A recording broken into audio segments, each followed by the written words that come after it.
Hi welcome to சாரிக்கே சென்றிக்கான வீட்டு சமையல். இன்றைக்கி நம்ம புதினால ஒரு சூப்பரான தொக்கு செய்ய போகிறோங்க. இதை சாதத்து கூட நல்லெண்ணெய் ஊற்றி பிசைஞ்சு சாப்பிட்டா அவ்வளோ அருமையாக இருக்குங்க. டேஸ்ட்டாக இருக்கிறதோடு மட்டும் இல்லாமல் இதை நம்ம செஞ்சு வச்சுக்கிட்டோன்னா ஃப்ரிட்ஜில் வச்சு சாப்பிட்டா ஒரு மாதம் வரைக்கும் இது வீணாக போகாமல் இருக்குங்க. நம்ம எப்போ வேணுமோ அதை எடுத்து யூஸ் பண்ணிக்கலாம். இது பெரியவங்கலேருந்து சின்னவங்க வரைக்கும் சாப்பிட கொடுத்தா கேட்டு கேட்டு வாங்கி சாப்பிடுவோங்க. அவ்வளோ ஒரு அருமையாக இருக்குங்க. வாங்க இதை எப்படி செய்யலாம் நம்ம வீடியோக்குள்ளே போகலாம்.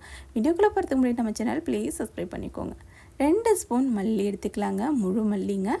1/4 ஸ்பூன் கடுகு, 1/4 ஸ்பூன் சீரகம், தேவையான அளவு உப்பு எடுத்துக்கலாம். 1 ஸ்பூன் எள் எடுத்துக்கலாம். 1/4 ஸ்பூன் வெந்தயம். இப்போது ஒரு கட்டு புதினாவை எடுத்து நல்லா அலசிட்டு வாஷ் பண்ணி எடுத்து வச்சுருக்கேங்கன்னா 10 பல் பூண்டை எல்லாம் உரிச்சிட்டு இடித்து வச்சுருக்கேன். தேவையான அளவு நல்லெண்ணெய், 1/4 ஸ்பூன் மஞ்சள் தூள், ஒரு 12 வரமிளகாய் எடுத்துக்கலாம். ஒரு சின்ன லெமன் சைஸ் புளி. இப்போ நம்ம வெந்தயம், தனியா, எள் இது மூணையும் நல்லா வறுக்கலாங்க. வெறும் சட்டியில் போட்டு வறுக்கணும். நல்லா வறுத்து பாதி அளவு வதங்கினதும் வறுத்ததும் நம்ம இந்த மிளகாயும் சேர்த்துக்கலாம். 12 வரமிளகாய் எடுத்து வச்சுருக்கோம் இல்லைங்களா, அதையும் சேர்த்துக்கலாம். இதெல்லாம் நல்லா வறுப்பட்டுடுச்சுங்க. வறுப்பட்டது நம்ம எடுத்து ஆற வச்சுட்டு இதை பொடி பண்ணி எடுத்து வச்சுக்கலாம். நல்லா பொடி பண்ணி எடுத்து வச்சுக்கணும். இந்த பொடி ரொம்ப முக்கியங்க. அடுத்து அதே சட்டியில் கொஞ்சமாக எண்ணெய் ஊற்றிட்டு இந்த புளியை எடுத்து நல்லா வறுத்து எடுத்துக்கலாங்க. இந்த நல்லெண்ணெயில் நல்லா வறுத்துக்கணும். அந்த பச்சை வாடை போகணுங்க.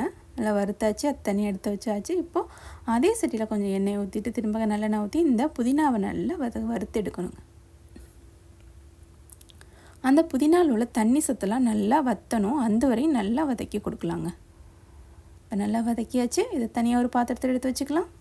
இப்போது ஒரு மிக்ஸி ஜாரில் வறுத்து வச்ச புளி, அடுத்து வறுத்து வச்ச புதினா, கொஞ்சமாக உப்பு சேர்த்து நல்லா அரைச்சி எடுத்துக்கலாம். பேஸ்ட் பண்ணி எடுத்துக்கலாம். இப்போ இது ஒரு தனி பாத்திரத்தில் மாற்றிக்கலாங்க. திரும்ப ஒரு அதே கடாயில் நம்ம நல்லெண்ணெய் ஊற்றிட்டு கடுகு, சீரகம், வரமிளகாய் 2 வரமிளகாய் கிள்ளி வச்சுருக்கேன், கொஞ்சம் கருவேப்பிலை, இடித்து வச்சுருந்த பூண்டு, இது எல்லாத்தையும் நல்லா வறுத்து கொடுக்கலாங்க. நல்லா வறுத்ததும் மஞ்சத்தூளையும் போட்டு நல்லா வறுத்துக்கலாம். நல்லா வறுக்கணுங்க. அடுத்து பொடிச்சு வச்சுருந்த இந்த பொடியை போட்டுக்கலாம். அடுத்து அரைச்சி வச்சுருந்த புதினாவையும் புளியையும் பேஸ்ட் பண்ணி வச்சுருந்தாங்களா, அதையும் சேர்த்து நல்லா வதக்கி கொடுங்க. எல்லாம் நல்லா மிக்ஸ் ஆகணுங்க. அது வரையும் நல்லா வதக்கி கொடுக்கலாம்.